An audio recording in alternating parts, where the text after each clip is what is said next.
Jalen Hurts has proved all of the doubters wrong. And I understand that I'm not going to lie. I'm going to say, and I'm going to be honest, I was one of the people that said he was either a reach in the second round all the way, or not even a reach, just a guy that, like, why would you draft him? You have Carson Wentz. Why are you going out and getting Jalen Hurts?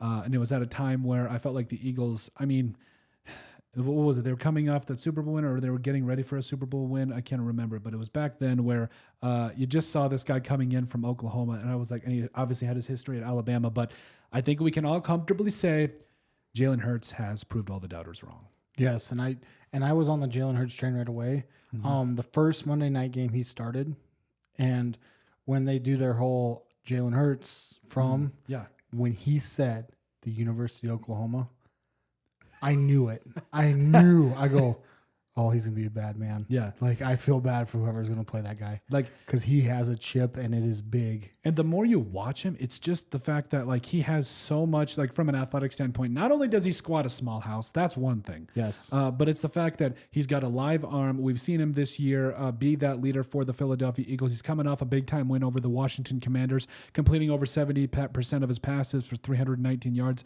4 touchdowns, a 135.7 quarterback rating, or overall rating, excuse me. And he's just, I think what he is literally the stir that stirs this Eagles drink. Like, he just, it's, and I know that they have a lot of different playmakers, but I might be a little far-fetched in saying this, but I don't think that without Jalen Hurts, I just don't think this team is in a position that they are without him. Oh, absolutely not. I think he puts them in there, and I think he sets the mood in the locker room. I think even at the age he's at, people look at him and they look at someone that's going to be a leader for years and years to come. Yep. They've already locked him down. They got a 5-year extension and 20, so I mean, he's going to be your guy.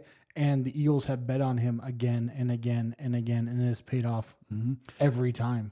And Tua, if you are the team to come out of the AFC to face these guys, it's going to be bad. And that's the thing, though, is like he's obviously such a special athlete in terms of running and throwing the football, but it's like he's on a team that is just, you literally say good luck to whoever they're playing, because they are just so strong. Like, they own the line of scrimmage with Jason Kelsey, and then all of these other guys like Nakobe Dean. I know he's a linebacker, but you got Jordan Davis on the inside there. Jalen Carter's a stud. And the list goes on. We could be here for days talking about their defensive talent, but I would just like to point out.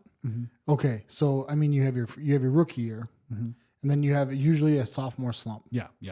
So let's just get rid of those 2 years. Yeah, he's in his 4th year. Yep. He has lost 3 games. Yeah, and one of them was a Super Bowl. Yep. 3 games and one of them was a Super Bowl. And it was kind of close. He was pretty close. And I mean, I know 2021 was rough, but that's your sophomore slump. It's expected. They were going through a lot, and then you add AJ Brown to it, and everything changes. If you're the Titans right now, what are you doing? Like, what do you literally just think the NFL is cursing you right now? Yeah, exactly. Let's put AJ Brown and Hurts together. Yeah. Oh boy, they're horrible decision. What are you doing? And you look at his stats this year as opposed to over the last couple of years. So he, what was it, in 2022 had 3,700 passing yards, 22 touchdowns, 6 interceptions. Now, I'm just talking from a passer perspective. We'll get into the ball carrier perspective. So, but he's completing more of his passes. He's completed 68.4% of his passes this year compared to 66.5 last year. He already has 2,140 passing yards, 13 touchdowns and 8 interceptions. Yes, he's got a couple more picks, but get out of here with that action. He takes good care of the football, and like that was just the passing side. So I feel like we're seeing more of him. We knew he could run. What was he going to do with running the football? And this year so far, he has, in my opinion, I feel like he has still established himself as a threat. So yes, 15 games through 15 games last year, he had 760 rushing yards, 13 touchdowns through 8 games this year, which is, we're about the halfway mark. He's on pace for that 560 yards. So yes, a little bit of a decrease, but still the same amount of touchdowns. There's just very few amount of players that take care of the football like he does, that runs the football like he does, and can throw the football like he does. Yes. And I think that... And he runs when he needs to. Yes. He's not Josh Allen where he's just running to run. Yes. He runs when he needs to. Yep.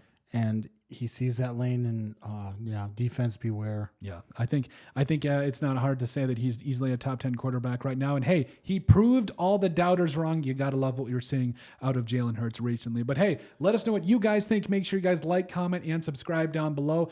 Make sure you guys, like I said, subscribe for all the latest Philadelphia Eagles content, and we'll see you on the next video.